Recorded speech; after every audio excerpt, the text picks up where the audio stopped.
Hello friends, ഇത് ഞങ്ങളുടെ വീടിനുള്ളിൽ നിൽക്കുന്ന മുരിങ്ങയാണ്, അഥവാ ഡ്രം സ്റ്റിക്ക് പ്ലാന്റ്. ഇതിനെ ഇന്ന് എടുത്ത് വെളിയിൽ വെക്കാൻ പോവുകയാണ്. ഇത് വിൻ്ററിൽ വീടിനുള്ളിലാണ് സാധാരണ നിൽക്കുന്നത്. അങ്ങനെ ഇതിൽ നിന്നും ഇതിനെ ഇപ്പം ട്രിം ചെയ്തൊക്കെ നിർത്തിയിരിക്കുകയാണ്. ഇത് നല്ലതുപോലെ ബ്രാഞ്ചസ് ഒക്കെ ഇങ്ങനെ വരുന്നുണ്ട്. ഇന്ന് അതിനെ എടുത്ത് വെളിയിൽ വയ്ക്കും. സമ്മർ ടൈമിൽ ഇത് വെളിയിലായിരിക്കും ഇരിക്കുന്നത്. അന്നേരം ഇത് നല്ലതുപോലെ വളരുകയും പൂവിടുകയും നല്ല മുരിങ്ങക്ക ഉണ്ടാകുകയും ചെയ്യുകയാണ് പതിവ്. ഈ പ്രാവശ്യം അങ്ങനെ ഉണ്ടാകുമെന്ന് കരുതുന്നു.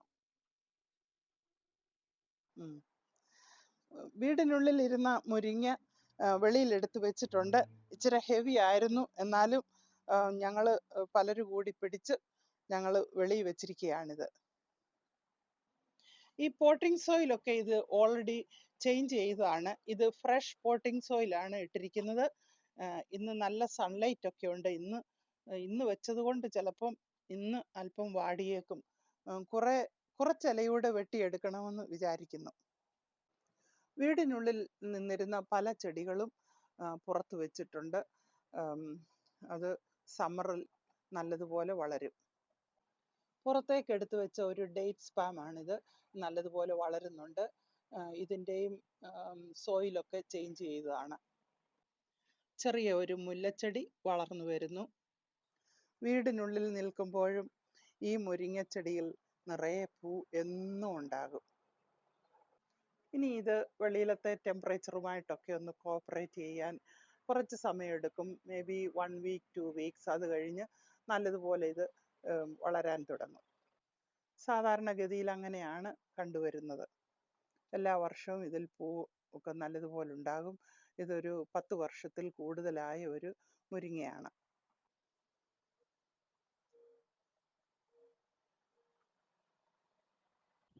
ഇത് കാന്താരി മുളകിൻ്റെ ചെടിയാണ്, അഥവാ സ്മോൾ ഹോട്ട് പെപ്പറിൻ്റെ. യെസ്റ്റർഡേ ആണ് ഇതെടുത്ത് പുറത്ത് വെച്ചത്, അതായത് മെയ് 24-ന്. വീക്ക് അഗോ പുറത്തെടുത്ത് വെച്ച ഡ്രാഗൺ ഫ്രൂട്ട് പ്ലാന്റ് ആണിത്. നല്ല ചൂടുള്ള ദിവസമാണ് അതെടുത്ത് വെച്ചത്. അത് കുറേയൊക്കെ ബേൺ ചെയ്തു. ഇനി അത് നല്ലതായിട്ട് വരും. ഈ വർഷമെങ്കിലും ഇതിൽ ഫ്രൂട്ട് ഉണ്ടാകുമെന്ന് കരുതുന്നു. നല്ലതായിട്ട് വരുമ്പോൾ ഇനി അതിൻ്റെ വീഡിയോ കാണിക്കുന്നതായിരിക്കും. ഇത് ഗുവാവ അഥവാ പേരയാണ്. ഇതെല്ലാം ട്രിം ചെയ്ത് നിർത്തിയിരിക്കുകയാണ്. ഇത് പാഷൻ ഫ്രൂട്ടാണ്. ഇലകളെല്ലാം പൊഴിഞ്ഞു പോയി. ഇനി അത് എല്ലാം വരും.